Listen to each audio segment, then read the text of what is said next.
Dadi wong cilik kuwi le aja diokahi sambate, nanging diokahi syukure ben atimu ora peteng. Urip pancen abot, beras larang, minyak larang, ning aja nganti kowe kalah karo kahanan. Bantuan kuwi oleh diarep, ning aja nganti uripmu mung lungguh nunggu jenengmu disebut. Bansos yen teko disyukuri, ning aja kok dadekke cagak utama kangge nyangga uripmu. Dina iki jenengmu mlebu daftar, sesuk iso wae ilang, mula aja gumantung banget. Dididata wae wis alhamdulillah, mergo akeh wong susah sing malah ora tau ketok. Dididata wae wis alhamdulillah, mergo akeh wong susah sing malah ora tau ketok. Ana sing omahe reyot, pawone sepi, ning jenenge tetep wae ora mlebu catetan. Ana sing butuh tenan, nanging kalah karo sing luwih banter sambate lan cedhak wonge. Kadang bansos kuwi ora milih sing paling butuh, nanging sing paling cedhak dalane.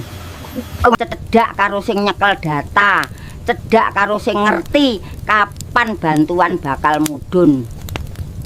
Yen kowe dudu kerabate RT, dudu cedhake RW, aja kakean ngarep nganti gelo.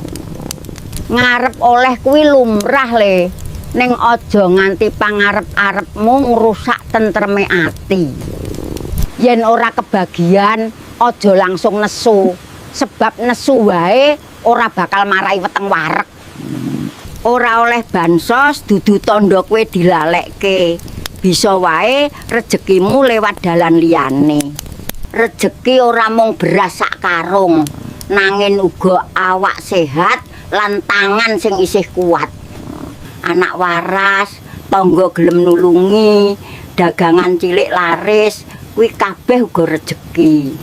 Yen oleh bantuan, syukuri sing tenanan, aja malah pamer lan ngenyek sing ora kebagian.